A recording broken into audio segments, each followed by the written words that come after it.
공부하다 죽어라 하던 공부하다 죽어라 하던 선승 평상에 몸을 묻고 수행하셨죠. 조계종 종정을 지낸 회암 스님이 그랬다. 전남 장성 출신인 스님은 1946년 해인사로 출가해 이듬해에는 한국 현대불교의 물줄기를 바꾼 봉암사 결사에 참여했다. 평생을 선승으로 살았고 젊은 시절부터 하루 한 끼만 먹고 누워서 잠자지 않았다. 스님 오랜만에 뵙겠습니다. 그동안 원당암에 주석하시면서 불사도 많이 하시고 참선 지도하시면서 도량을 일신하셨는데 건강은 어떠신지요? 나이 든 사람의 건강은 나이가 들어봐야 알지. 일반적으로 나이가 들면 파힘으로 산다고 하는데 오랫동안 익힌 습관이 되어서 점심 한 끼만 먹지. 죽이라도 삼시세때 먹어보려고 해도 그게 잘 안 돼. 그래서 사시에 아주 작은 공기로 잡곡밥 한 그릇 먹으면 그것으로 색신을 유지하는 데는 충분하지. 간식은 전혀 하지 않아. 그리고 부지런함이야 말로 건강을 유지하는데 가장 중요한 것이지. 요즘도 웬만한 일은 시자를 시키지 않고 내가 손수 다해. 그러나 최상의 보약은 역시 좌선이야. 나는 내 경험을 통해서 참선을 해서 힘이 생긴다는 것을 확실하게 깨달았어. 건강은 바른 생각과 바른 행동 속에 있다는 것을 알아야 해. 역시 건강함과 관련이 있는 질문이 되겠습니다. 스님께서는 오랫동안 장좌불화를 하신 걸로 제 방에 알려져 있습니다. 스님께서 거처하시는 방에는 이불과 베개를 볼 수 없는데 지금도 장좌불화를 하시는지요? 도의 본분사에서는 제8 아래 야식에 대한 오매이려가 되어도 화두를 놓쳐서는 안 된다고 정법 안장에 쓰여 있듯이 공부를 하는데 낮과 밤의 구별이 있어서야 되겠느냐 해서 장좌불화를 시작했지. 일반적으로 습관은 제2의 천성이라고 하듯이 평생 익힌 공부 방법이라 지금도 앉아 있는 것이 편해. 나이가 들면 기력이 떨어져서 자리에 누우라고 주변에서 하도 권하길래 누워봤더니 해로움이 있고 더 불편해서 아주 기운이 붙이면 잠시 벽에 기대기는 하지만은 자리에 눕지는 않아. 그리고 몸은 많이 야위었지만 따뜻한 방에 앉아 있으면 공부 가잘 안 된다는 것을 젊었을 때부터 경험을 통해 알고 있기 때문에 지금도 방 안 곳곳에 물을 떠다 놓고 청량한 자리를 만들려고 하고 있지. 음식도 그래. 나이가 들면 기름진 것을 먹어야 한다고 해서 시험 삼아 먹어봤는데 오히려 힘들고 내 몸에 안 맞아. 보약도 권해서 먹어봤는데 밥 한 공기 겨우 들어가는 속에 하루 3번 먹는 약이 보약이 되겠어. 도리어 해가 되는 것 같아. 되도록이면 어떤 약도 먹지 않으려고 해.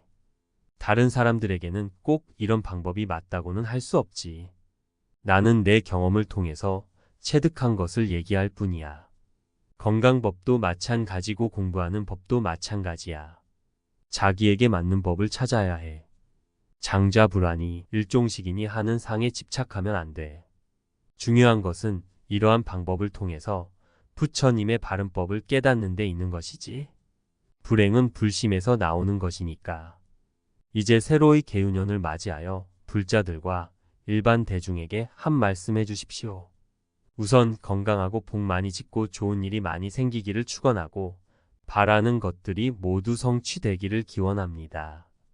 사실 원하는 것이 많다는 것은 그만큼 세상 일이 험난하고 힘들다는 것이야.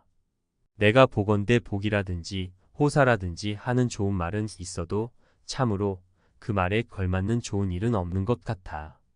물건에 반드시 그림자가 따르듯이 좋은 일에는 꼭 나쁜 일이 따르기 마련이지. 허망한 인연 따라 생겨나는 것들은 인연 따라 없어지게 돼 있어. 그래서 공행을 닦아야 해.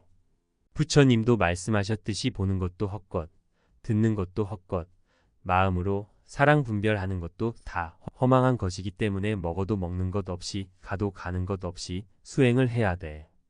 연극 배우처럼 인연 따라 살아가되 생사의 업을 짓지 않고 해탈의 길을 찾아서 가는 것이 바로 복 짓는 일이고 좋은 일이야. 도란 무엇인가 하면 바로 내 마음을 깨닫는 것이야. 제불제조가 한결같이 말씀하셨듯이 내 본심을 깨우치는 것이 성불의 길이야. 불법이라는 것이 석가모니 부처님이나 성인들의 것이 아니라 내 불교이고 내 법인 것이야. 그것은 내 마음을 떠나서 따로 법이 있는 것이 아니기 때문이지. 이 도리를 알지 못하면 끝없이 고통이 이어질 뿐 다른 길은 없어. 이 세상의 보물이 뭐냐? 부동산이나 은행에 있는 돈이나 금은 진주가 보물이 아니고 사람이 몸을 받은 것이 보물이고, 이보다 더 큰 참 보물은 사람의 몸을 받아 도를 깨우쳐 생사고를 벗어나는 것이지.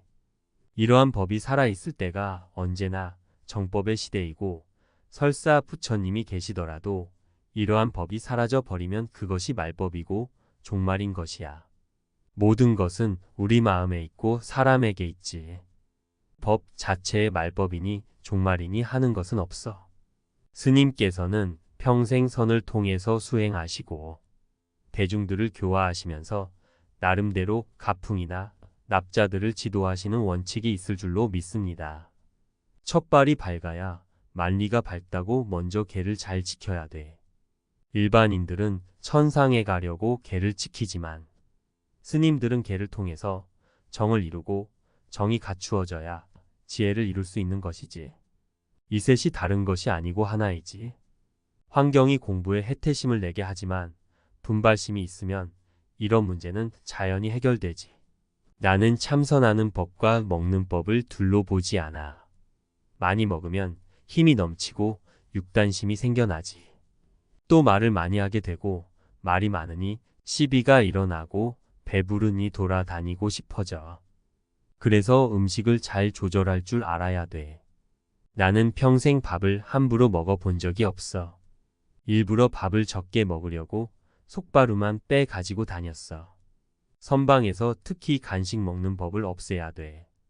용맹정진 때도 간식을 먹고 오면 대중 분위기가 달라져. 더 힘들어하고 간식 안 먹으면 잘 따라오는데 뭘 먹으면 더 많이 졸고 힘겨워하지. 먹는 것을 잘 다스릴 줄 알아야 하고 잠도 마찬가지야. 나는 오대산 동관음암에 살면서 6개월 동안 자리에 눕지도 앉지도 않고 시험을 해봤어. 잠을 안 자도 되는가를 말이야. 오대산 동관음암에서 정멸복음까지 25리인데 그 길을 밤이고 낮이고 지팡이 하나만 짚고 걸어 다녔지. 밥도 한 끼만 먹고 밤에 등불도 없이 다녔어. 그때는 늦게 오면 뱀이 다리를 칭칭 감은 줄도 모르고 산에서 내려오고 그렇게 뱀이 많았어. 나는 그래도 미물인 뱀도 공부하려고 하는 사람은 해치지 않을 것이라고 생각해서 두려움도 없이 6개월을 그 길을 걸어 다녔지. 비가 오나 눈이 오나 다녔는데 지팡이 한 번 까딱하지 않았어. 잠은 익혀서 되는 것이지 꼭 몇 시간을 자야 한다는 말은 다 허망한 소리야. 나는 나 자신하고 약속한 것은 천하 없어도 지키는 사람이야.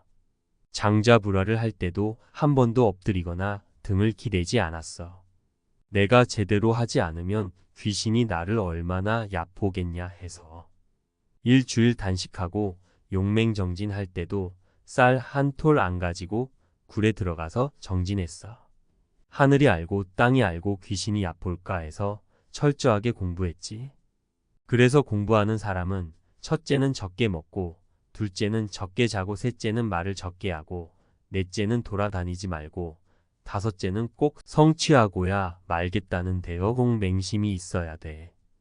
그리고 부처님의 계율이 있고 밀행의 계율, 곧 자신과의 약속이라고도 말할 수 있는데 그 약속을 꼭 지켜야만이 자신감이 생기고 자신감이 생겨야만이 불퇴전의 정진력이 생기는 것이지. 이것이 내가 선을 지도하는 원칙이고 내 살림살이야. 요즘은 경제적으로 사회나 절집 모두가 매우 풍요로워졌습니다. 스님께서 젊으실 때 고행하시며 수행하셨던 모습은 거의 찾아보기 힘들게 되었습니다. 오히려 물질적으로 궁핍했던 과거 시절이 바르게 수행할 수 있는 여건이 아니었나 생각이 듭니다. 예전의 수행 풍토와 오늘날의 수행 풍토가 다른 점이 있다면 어떤 것이 있겠습니까? 그때는 대중들이 서로 위하고 아낄 줄 알았지. 50년 전만 하더라도 사회나 절집이나 먹을 것이 없어 매우 어려웠던 때였지. 그때는 대처승들이 주권을 가지고 있었기 때문에 비구승들은 행각하면서 대처승 절에 가서 한 끼 얻어먹고 그랬어. 그때는 선방도 별로 없었어. 해인사에 있었고 전라도 다보사하고 운문선원, 상원사 선방 등 몇 개 없었지. 그때 하남 스님이 계시는 오대산 상원사에서 사는데 삼동에는 오후 불식을 하고 해동하면 채소를 심어 양식을 삼았어. 반찬이 아니라 주식이었지. 밥상에는 간장도 없고 김치도 짜게 해서 적게 먹으려고 그랬어. 기름은 아예 먹을 생각도 못 내고 그리고 옷에 풀을 먹여 입는 것도 없었어. 밀가루가 없었으니까 하남 스님께서는 옷도 자꾸 빨지 말고 목욕도 자주 못하게 했어. 해인사에서는 여름이면 아침에 죽을 쑤어 먹는데 그때는 아욱을 식량으로 쓰려고 계획적으로 많이 심었어. 그래 쌀알은 어쩌다가 보이고 소죽처럼 풀죽을 먹고 살았지. 가끔 도에서 군에서 배급을 타오는데 곰팡이 핀 썩은 국수 아니면 중국 만주에서 온 수숫살 그것도 배불리 못 먹었지. 그리고 노스님들이 장경각에서 기도에 돈이 생기면 삭발 목욕일에 대중공양을 내. 두부하고 미역하고 찰밥을 먹는데 그날만 돌아오면 온 산중이 잔칫날이야. 그때도 나는 두부를 받으면 위에 앉은 스님 좀 덜어주고 아래 스님도 덜어주고 그랬는데 그렇게 좋아하는 모습이 지금도 안 잊혀져. 그렇게 불쌍하니까 서로 도와주고 젊은 사람은 노인 공경하고 노스님네들은 젊은 사람 도와주려 하고 도반들끼리도 마찬가지고 그렇기 때문에 서로 미워하고 시비하는 것은 꿈에도 생각할 수 없었어. 그때는 빨래를 담그어 놓기만 하면 누가 빤지도 모르게 빨래줄에 걸려 있었어. 노스님네들도 젊은 사람이 빨래 담궈 놓고 화장실만 가도 빨아서 놓고 일꾼들이 담궈 놓아도 누가 한지 모르게 다 빨아 놓고 그랬어. 지금도 안 잊혀지는 게 일꾼이 장에 가면서 노스님 저 오늘 장에 갑니다. 그런데 빨래 담궈 놓고 갑니다 했지. 지금은 상상할 수 없는 일이지. 또 대중들이 어디 나갔다 오면 빈손으로 안 와. 먹을 것이나 돈을 챙겨와서 대중 공양을 내고 시간 나면 산에 가서 나무를 뜯어 다듬어서 오늘 이것 대중 공양하게 해 주십시오 그랬어. 지금처럼 이것 해라 저것 해라 그러지 않았지. 그래서 다들 양식 떨어지기 전에 성불해야지 하는 발심을 해서 열심히 공부했어. 학인들도 그렇게 어렵게 사니까 일념으로 공부를 했지. 그때 물리를 통한 대강백이 나왔지. 요즘 그런 강백이 어디 나와. 사람이 환경에 영향을 받지만 그때는 어려운 상황에서도 도심은 대단했어.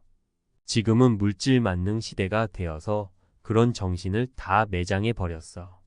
그때는 물질적으로는 궁핍했지만 안살림은 극락이었지.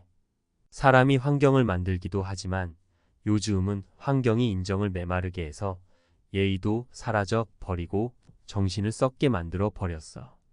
요새 사람들이 참으로 박복하다고 생각해.